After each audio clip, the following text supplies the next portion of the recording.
This is about 50 feet of canyon eroded. This all used to be flat, just like all this. But as you can see, this has all been eroded. This is not a creek. This is a spillway. And it comes from up there. It's not natural, and it's not all year long. It's just every now and then. It's only been up there for about 60, maybe 70 years. And you can see all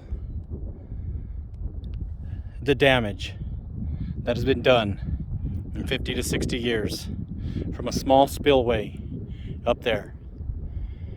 Now imagine what could happen in 4,000 or 5,000 years.